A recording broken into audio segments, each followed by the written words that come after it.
Uh, all right. Welcome to another edition of the Hot Seat. With me, I got my boys Brandon and Paulo. They're both back this week. I know Brandon was on vacation. You know, how was it? Oh, it was nice. We went down to Myrtle Beach in South Carolina. We've been there a few times, but last time we went was like 5 years ago, so it was beautiful down there. Yeah, I had my dude Dylan hold it down for the show last week, Did a but good like I job. said, we definitely missed both you guys last week, and we're gonna have a great show this week because there's a lot of things that happened this week. First, before we get started, and I want to cover this now because this is probably the biggest news that happened this past week, in the basketball world, and that is LeBron James finally signing that extension, that 3 year, $100 million contract. What do you think about that, Brandon? Uh, I was actually interested that he did a 3-year contract. The max I believe that he could sign. I believe, yeah, because I don't think he was able to sign a 4 or 5 year max in terms of his contract offer, whatever his rights were previously. But I thought that was interesting because I was under the belief that he was going to continue doing what he's been doing with the Cavaliers and toy with them and sign another 1 year deal. So one, he has so he can stay in control because he's been trying to make sure that he gets certain people signed. Like he wanted the coach re-signed, which they did. He wants JR re-signed, which they've yet to do. Um, so I thought he was going to try to keep that strong hold on them, but I guess he opted for the security route, to make sure he gets his money now, in case of injury. But it's not like he'll need it, because of the money he already has. But I really thought he was probably going to wait till next year to sign the max, where he probably would have gotten like a 4 or 5 year deal that would have been north of like 200 million. So I'm surprised, but this is the first time that he'll be the highest paid player in the league, and he'll be the third player joining Mike Conley from earlier this summer. So, well, technically fourth, I guess, player in NBA history to be paid 30 million a year, along with Jordan and Kobe. And what about you, Paulo? What did you think about that news that hit? I'm not surprised, that he re-signed with Cleveland, obviously, but I am also surprised that he didn't go for more money. But it's also understandable because he still wants to build a team. But I mean, with what's going on with the rest of the NBA and the rest of the NBA signings, I'm not sure whether LeBron taking $33 million a year for the next 2 3 years and 3 years, yeah. 3 years, yeah, yep. increase exponentially. Pretty much like the first year is going to be 30 million, then it goes 33, and then 35 million, pretty much. And those are the numbers on it per year. And I feel like it's going to be harder for Cleveland to attract some more talent because I mean, yeah, every other year or so the salary cap for the NBA increases so they can pay out more money to the players, but that doesn't mean that the Cavs are going to have that much more money within the next couple of years. So I feel like this gives the Cavs a little bit less flexibility when it comes to signing bigger names in terms of role players or other stars that they might want to come to bring to Cleveland. Yeah, yeah, most definitely. And before I give it to my, Cavs fan right beside me, with Brandon, the thing is with their decision to do this, LeBron, he has so many different endorsement deals. He has his $1 billion Nike contract. The money is no object to him. I mean, he gave a whole bunch of money to the whole Akron school district, to get kids that are in Akron go to college. So he's doing a lot of stuff for the community, and I commend him for that because he's probably one of the few athletes that does a lot and is genuinely a good guy. Like there's not that many things you can say about LeBron James. You may hate him as a player because he's maybe not aggressive enough, but as a person on and off the court, he carries himself better than probably anyone in the league, and that is saying something. And in your point about him maybe demanding more money, Cleveland's already way over the luxury tax as it is. Hmm. Like, so they really can't sign anybody. Like, the only way they can get players like actual players that are gonna compete for their team is either via trade or to get rid of a whole bunch of players because they still got to sign J.R. Smith to a deal. That's the surprising thing for me. Mhm. I thought J.R. Smith would get signed before LeBron James would get signed because, like LeBron said in his video, he said, you pretty much said to the front office, you better sign my boy J.R. Yeah, agreeing with both of you, especially on the JR point that we continue with. I was really surprised because LeBron was kind of in the mindset if I sign, well, what it seems like if he signs ahead of time, then Cleveland has the control. If he was to wait and make sure who he wanted to be on the roster, whether it's the coach, Tyronn Lue, or other players like JR, he'd make sure those get done first before himself. So that really surprised me. Like you said, Cam, especially with Cleveland being so over the tax threshold as it is.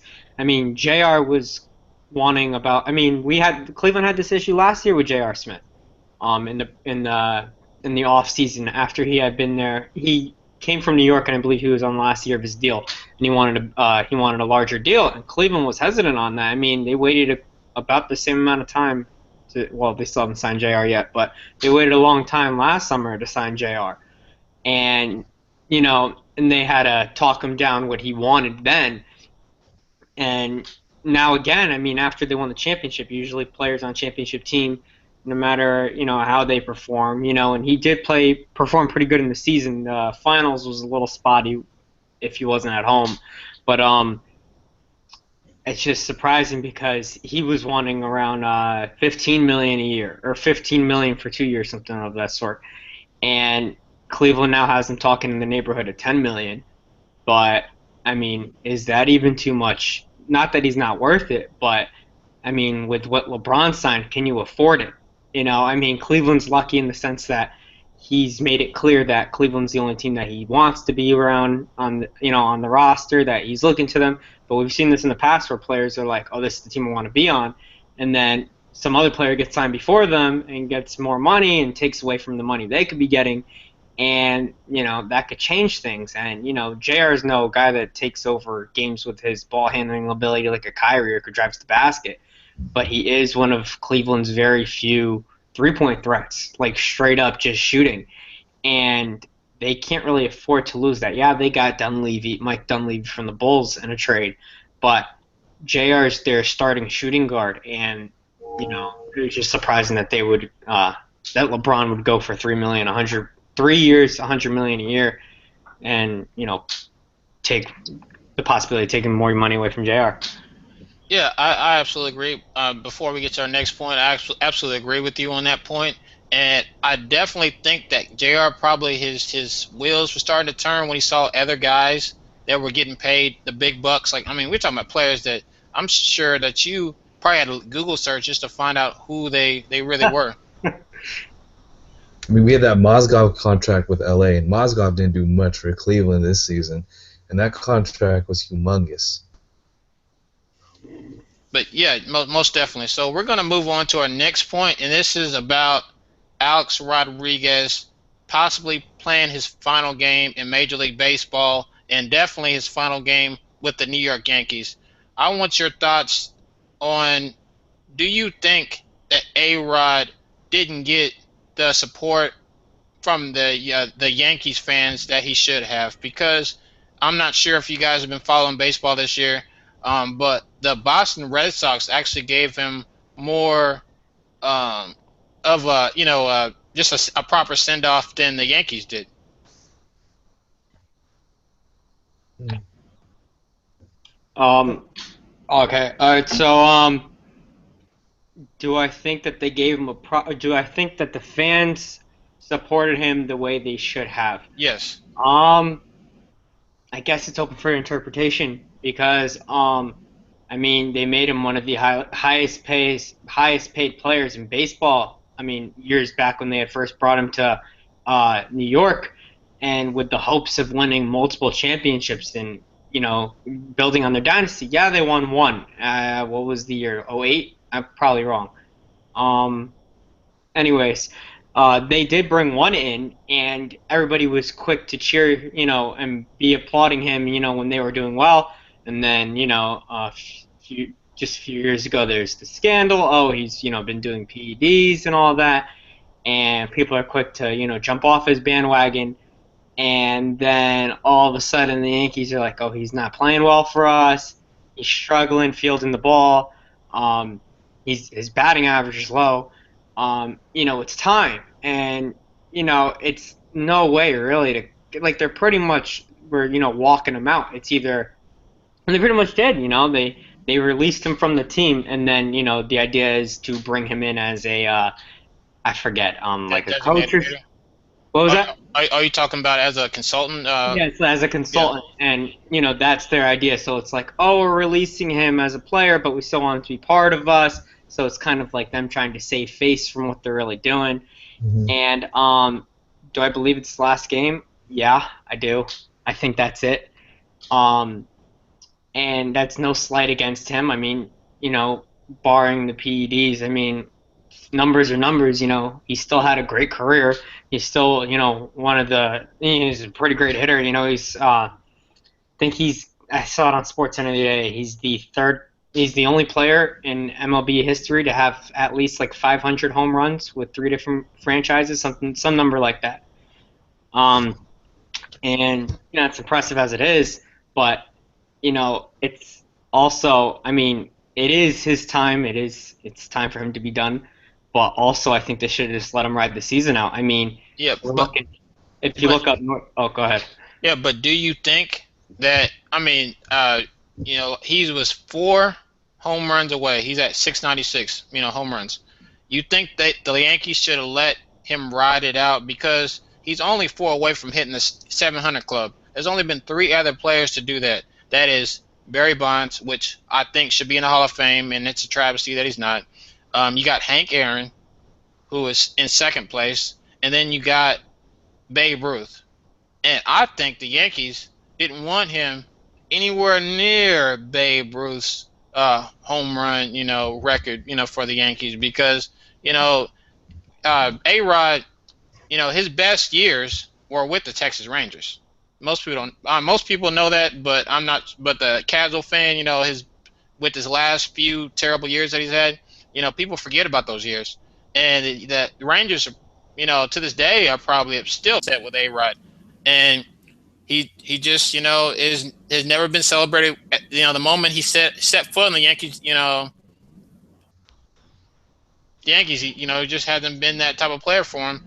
He's produced a lot of home runs. He's had a lot of memories. People have said A-Rod's choked many times. He is not the player that Derek Jeter is, and I think Derek Jeter being there actually hindered A-Rod's stardom because Derek Jeter was like this perfect guy. Everybody loved Jeter, but everyone hated A-Rod. And it was just like a polar opposite effect right there where you got one player that's loved and another player that's hated. And then last year, Derek Jeter had a proper send-off, and the numbers aren't even close compared to the people that watched Derek Jeter's last game compared to A-Rod's last game. Yeah, and I think those numbers are a result of those the bad seasons, the PED scandals. But I mean, I personally I don't think that he got the most proper send off that you would expect from a player of his caliber. Because regardless of what he's done, he's still achieved what you said. Like he's almost at 700 home runs, and that's still phenomenal. I mean, the guys you listed that are in that club are Yeah, legends. right. Yeah. They're legends. Like regardless whether Barry Bonds is in the Hall of Fame or not, he's a legend, and no one's gonna take that away from him. Oh He'll yeah, get there. yeah, most definitely. In the I think the difference between Barry Bonds and A-Rod is people in San Francisco love Barry Bonds. Yeah, yeah, Like he was huge.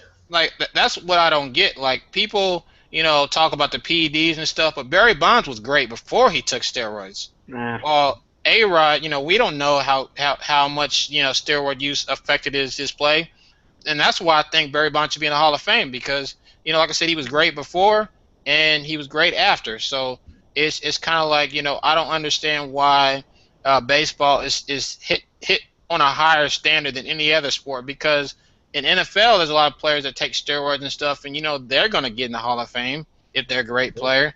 NBA, I'm sure down the road we're probably gonna hear about steroid use in the NBA too. It's just not as prevalent because NBA, I think, is one of the few sports where it doesn't really help you taking steroids. Like, you may become a stronger, faster athlete, but it's not going to affect your jump shot. You're not going to become a better jump shooter taking steroids, in basketball. That's technique mostly Yeah. when it comes to Yeah. a jump shot. I would agree with you, Cam. In terms of saying Barry Bonds even before he took the steroids. I mean, he was a great player, and you do make a great point with A-Rod. I mean, we don't know how many years and how long he was using PEDs, and to what extent it did affect. I mean, it might have more effect, like you're saying, than it might in another sport like basketball. But I mean, who's to say how much it really did? And a guy that's 4 away. I mean, it is sad, that he can't get that. But I mean, the Yankees are probably they're the most famous franchise easily in baseball. And do you think possibly New York obviously knew that he was about 4 home runs away?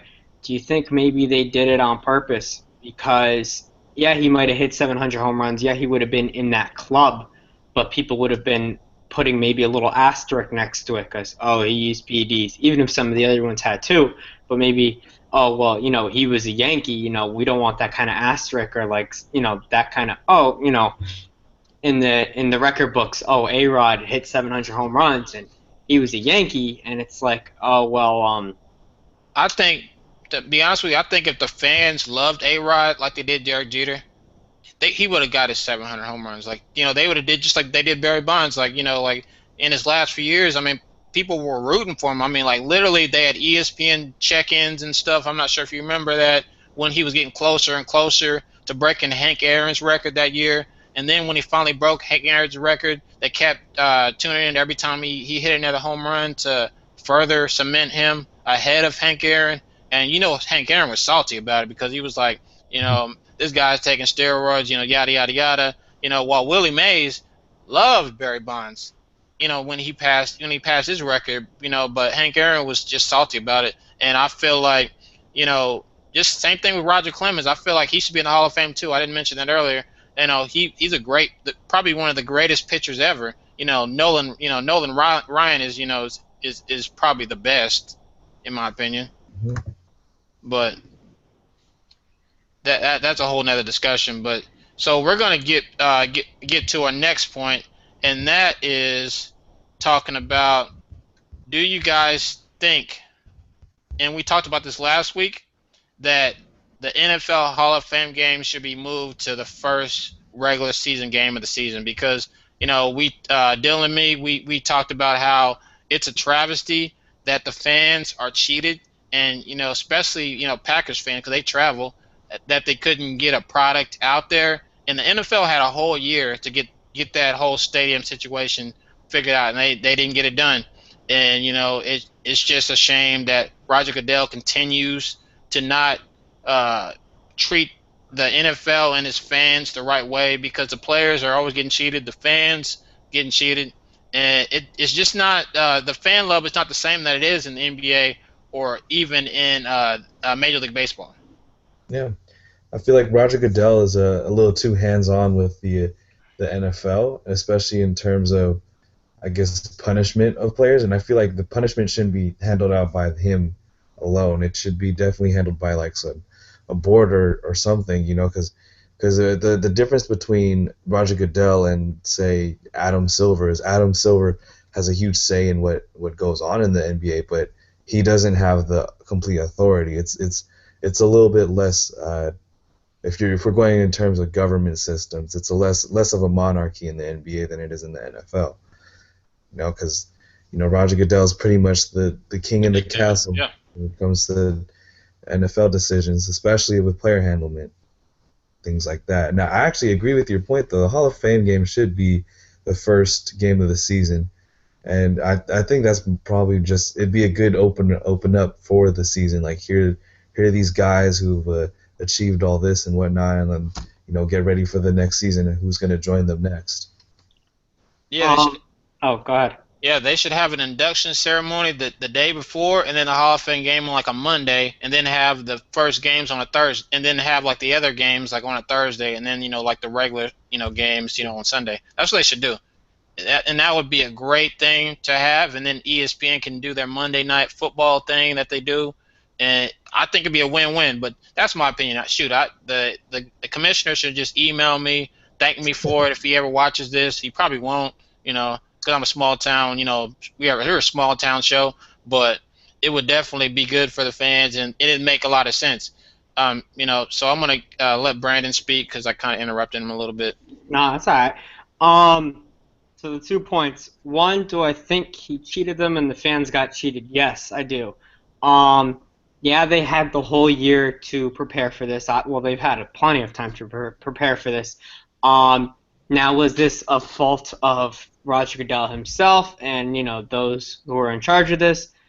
I would say on that side of it, no, because they were using I believe, a stadium that, yeah, they should have known this, but had been overused over the last few days. I think they had a concert 2 days prior, then the day before they had the Hall of Fame ceremony, and they didn't have great weather over there those days leading up to it, so that affected the field, and then all those people on the field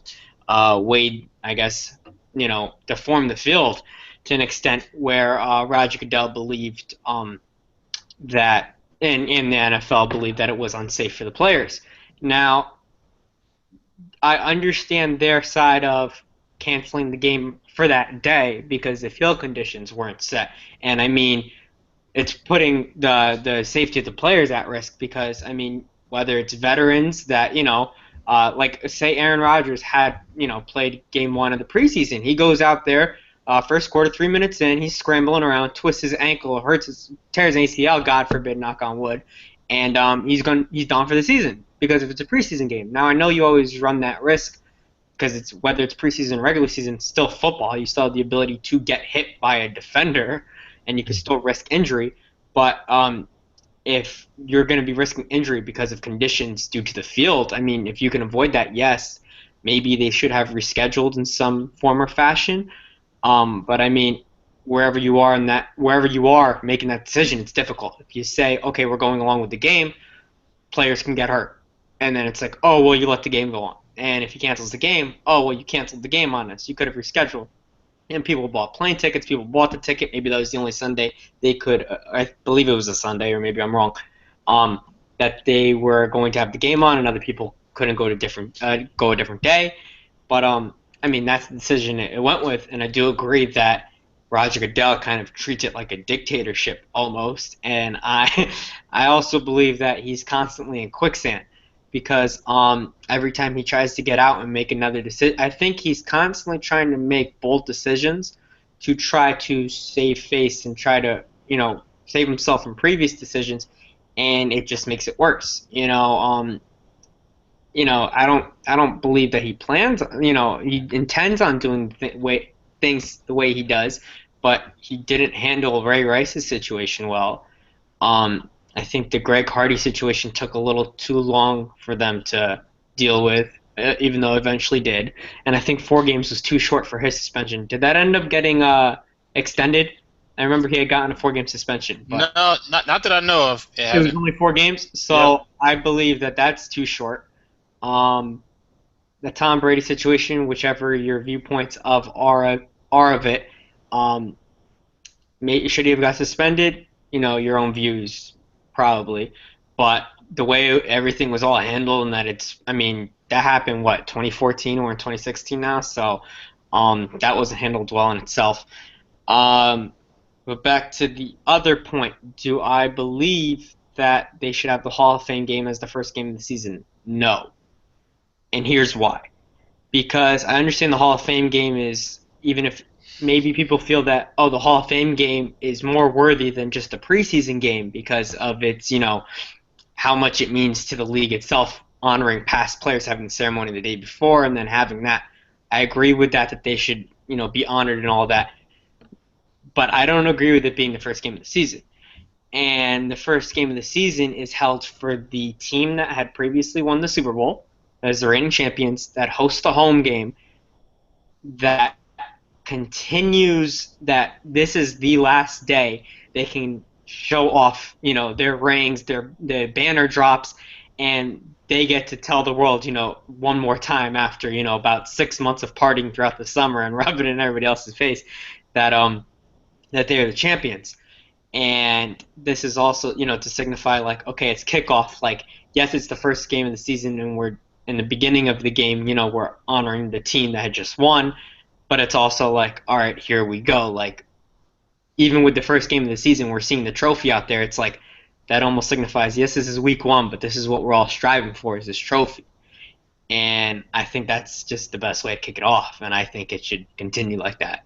Yeah, Even I though mean, I do like the Hall of Fame game, and maybe it does deserve a regular season game, but the first I don't. yeah, I extremely disagree with you on that, and I think that you can definitely have it exactly how you said it, where you can have the two previous Super Bowl participants in the Hall of Fame game. You could have, like it was last, you could have the Carolina Panthers and the Denver Broncos face off in the Hall of Fame game because it would signify the how the greatness that you're seeing right now, and then the greatness that you saw back in the day. So you see two different eras, that are going side by side and it make perfect sense. Like instead of having two pointless teams that nobody really cares about, most people don't even. I mean, most unless you're a big NFL fan, most people don't even tune in to the first week of preseason. We're going to talk about that now in just a second because do you guys think that the NFL preseason is a little too long? Because my Giants, as you can see, I got a poster right here. Big Giants fan. Victor Cruz is out. You got and I'm gonna talk about that in a second too, because I think we just got a whole separate segment on Victor Cruz and if he's gonna actually ever play in a Giants uniform again. Because I feel like us drafting Sterling Shepard is pretty much gonna be Victor Cruz's replacement because he just can't stay healthy. But before we get to that point, I want your opinion. Do you guys think that the NFL should shorten the preseason to maybe 3 games because like I said, you only have a bunch of players that are trying to make the team that are playing the first couple games. The third and fourth game is actually when you start seeing teams have meaningful snaps and actually start seeing a semblance of how the team's going to look in the regular season. I think personally, I think the preseason may be a little too long, but it definitely gives a lot of teams time for injured players to come back over the offseason, to work some guys back into practices slowly, and to also just test talent. Because the thing with the NFL is every team has a humongous roster compared to like any other sport, and so in the preseason it's not very interesting. I'll admit that. You just see the backup QBs go at it. Bunch of scrubs. Yeah. Just a bunch of guys just trying to make the team, but it's definitely necessary for a long preseason because NFL players, sometimes their talent isn't showcased in one game. You can't. Sometimes you don't get the right blocks as a running back. You don't get the right blocks that punch through the right holes, or the wind's off for a quarterback, or it's just one day you can't catch as well for the wide receivers. But it definitely it's a huge when they have off games though, because it's not like they can really come back to that because there's just so much talent in the NFL. It's just a really competitive scene. One guy goes out, okay, next guy up, and if you're not back from injury at 100%, they'll drop you. The situation with the Patriots running backs always getting rotated out past couple of years. What about you? What about you, Brandon? What do you think about the NFL potentially shortening the preseason? Because like I said before, I just feel like the risk of injury would be less. And you can trim your roster during practice. It happens all the time. You see players that play well and then they don't make the team. So I want your opinion on that because the NFL is probably the most dangerous sport out there. With people are getting diagnosed with CTE all the time. You got parents that are advising their kids not to even play football anymore because of these new studies that are coming out daily. It feels like, and people want to play safer sports like basketball, baseball, golf, tennis. Just sports where the risk of injury is not as great, and you get paid more money in almost all the sports I mentioned than you do in football. Because football is the players are the most underpaid professional athletes in all the sports, in my opinion. Um, so with all that being said, I don't think it should be shortened. I actually think, um, this is funny. People will probably believe this is a wild comment and that the preseason is already long enough as it is. I would say add a game. Hmm. Because I understand where you're coming from with, yeah, teams can make their decisions in practice. Players can have, breakout practices. Other players can practice bad, and, you make a decision on that. And I also think that's a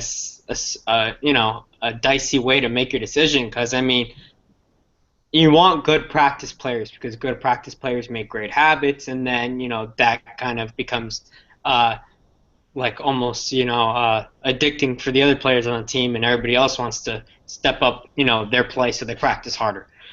I understand that, but I don't think that practice is also a good enough way to evaluate their talent because, I mean, they can practice as good as they can. They can have, I mean, we see Odell Beckham for your Giants make one-handed catches all the time. I mean, here and there in the games. I mean, he probably makes about 20 of them during practice in a day, and everybody, it doesn't phase any of the players anymore. It's like, yeah, we've seen that already. Like, it doesn't mean anything. Like, he can do it. We get it, even though it is really impressive.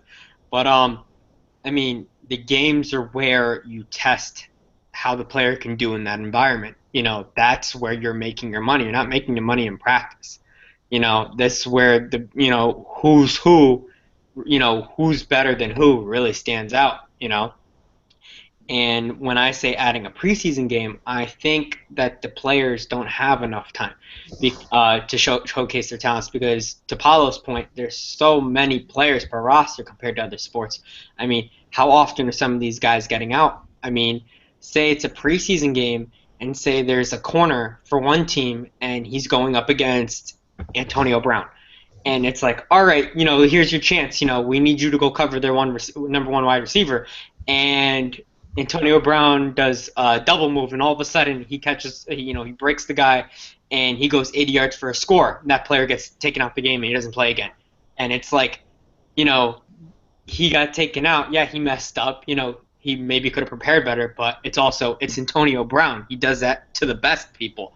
So I mean, I also, in any sport, I mean, coaches, especially for guys that are first coming in and they're on such a short leash, such a short leash that it's like they're so quick to, all right, come back. Like you got to get off the field, got to get off the court, whatever it may be, because you messed up. So I think they need more time because, I mean, by the way, some of these, I mean, big position to even consider about guys getting some time is quarterback because, I mean, in say for the Patriots, for example, I mean, Garoppolo, their backup, who's going to be starting the first 4 games, really hasn't had a lot of time in the regular season to play, and this is going to be his third or fourth year in the league. And when you play football your whole life and you want to get drafted, it's like you want to be out there. And I mean, I'm not saying he's nowhere near Tom Brady's level, so it's understood why he's the backup. But it's also you want to be able to have a chance to showcase their talents. So it's like in a preseason game, I mean, this is where you get a lot of your chances to play, and the starters do play in the preseasons at times. Not a lot, but they do, so that takes some time away. So I would say maybe add a preseason game, and if you're not, and everybody probably disagrees with this point, Yeah. if you're just going to keep it at the 4, or if you're on the side of wanting to take a game away, how about you add a game to the regular season? Because that's what's been up for debate for the last few years, that a lot of fans have been clamoring for, that they want added games onto the season. Then the NFL's debates like, that increases chance for injury. Yes, it does because it's more games, and it is a dangerous sport. And like you said, there's so many parents of young kids that are keeping them from playing football. The more games, the more injuries. The worse the side it is for football to get more players. But I mean, football's not going to die. I mean, we've seen even with all those people. I mean, there's thousands and millions of kids that are still playing football.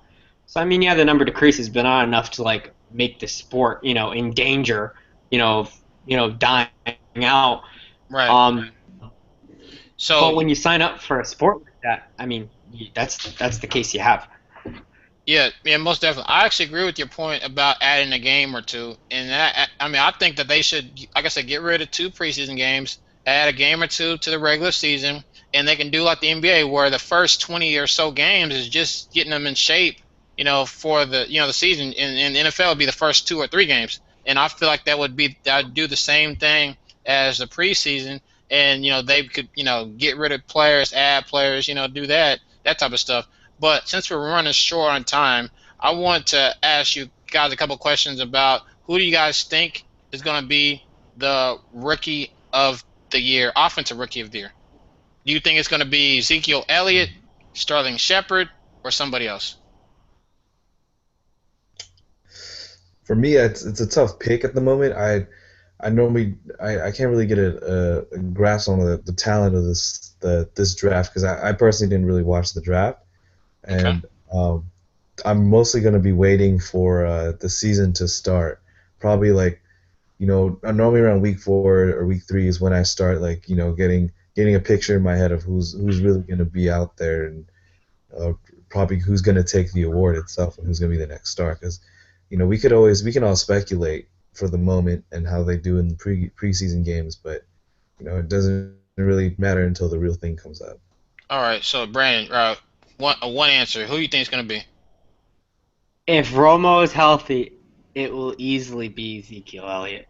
Okay. So And yeah, okay. So next, before we get to our last point of the day, is do you guys think Victor Cruz is done with his recent injury, his recent groin injury? Do you guys think he's done, or you think he'll come back? Real quick, I want you guys' thoughts on both of those things.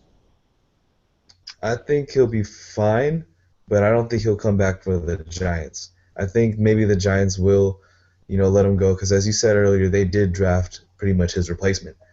And I mean, it'd be better for his career if he went out on another team. I mean, there's still plenty of teams that deserve his talent. And what about you, Brandon? Real quick.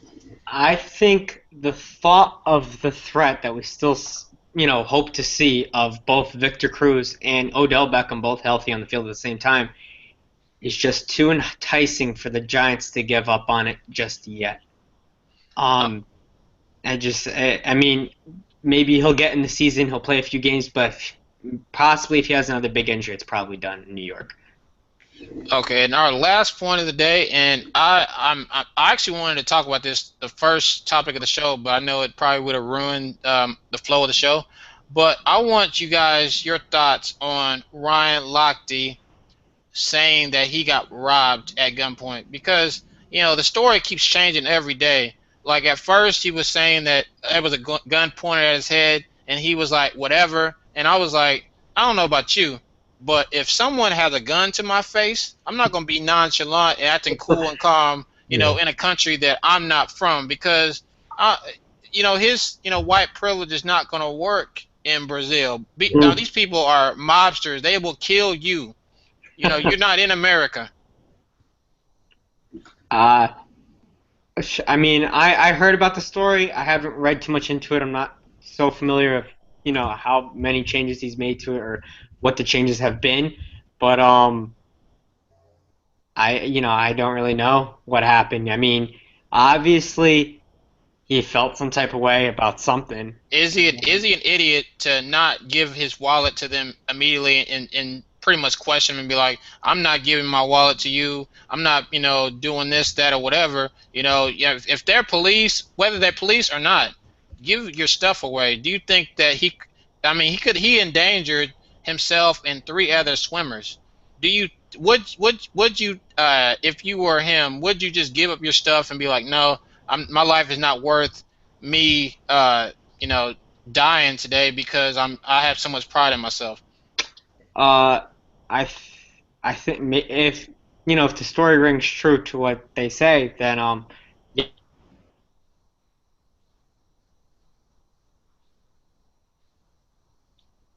I think we lost him. Paulo.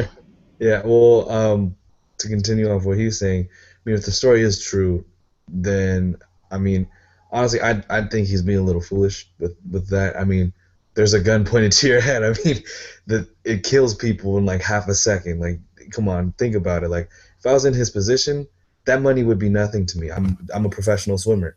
I can, enter another event, try to do something else with my life or whatever because he's a professional athlete. That's who he is, and he endangered the lives of which, as you said, three other swimmers.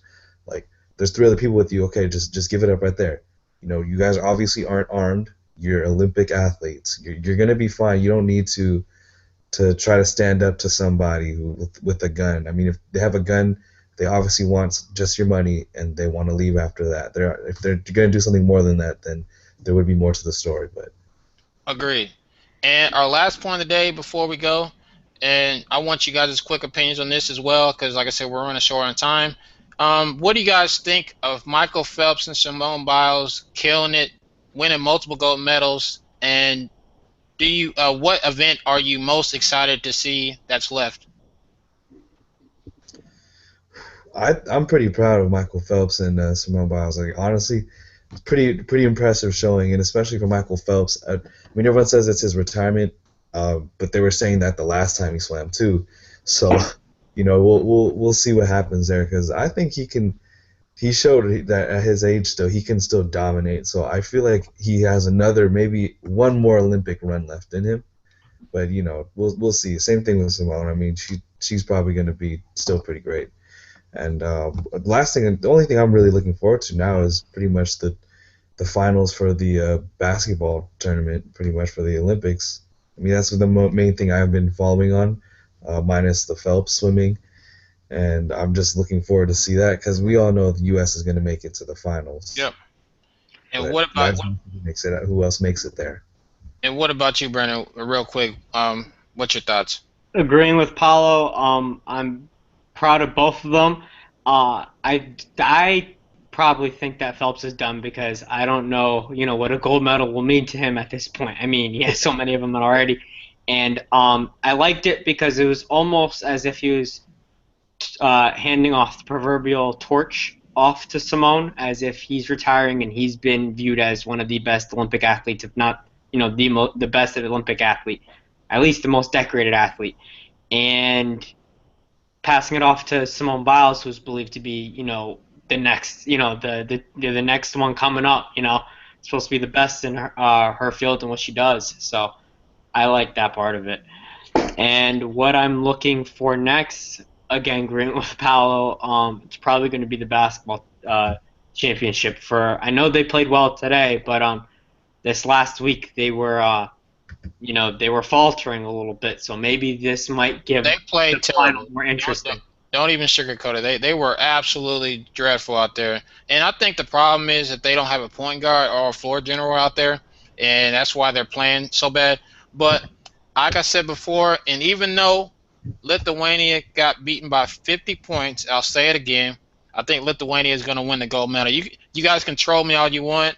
Now, all the people that are watching this, you can troll me all you want. I want you guys to find me, tweet me, Facebook me, do all you need to do if they lose. But if they win, I want to be celebrating the streets of Oklahoma, talking about I was right and I was the only one that predicted it. Because I told people, I was like, U.S. is real vulnerable this year. This is like '04 all over again. And so far, before this game, it looked a lot like that. So, I'm just going to leave it at that before we go.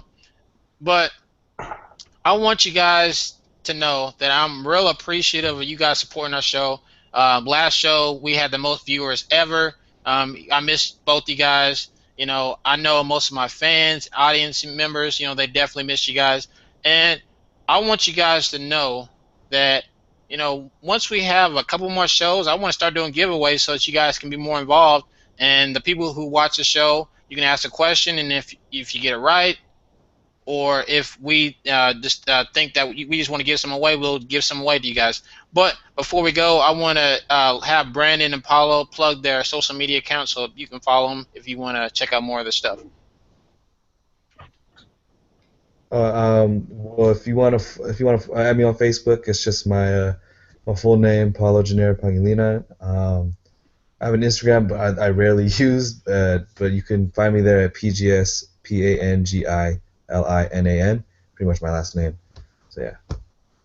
Um, you can follow me on Instagram at BZEZ. Uh, on Twitter, you can follow me at BZEZ2. And on Facebook, it's just my name, Brandon Zezima, BRANDONZEZIMA. Okay, me, you can follow me on Twitter at CamPerry21. I got it right for the first time, second time in a row, because I forgot that I keep changing my Twitter name. And also for my Instagram, you can follow me at CPScott1, and you can follow my Facebook page at Cam Perry Sports. Pretty easy to remember. And all of us on Real Sports, you can follow us at realsport101.com. And today I recently hit my 15,000 view mark on there, so I Nice. love that. That's pretty awesome. But tune in next week. We're gonna have a special guest next week. I know all my ladies that are watching the show will definitely appreciate it because we gotta switch it up a little bit and give our ladies a shout out too. So check out our show next week. Hopefully both you guys are gonna be here next week, and if you're not, we'll still hold it down for you guys. And tune in next week and on the hot seat. Bye. See ya. Yeah.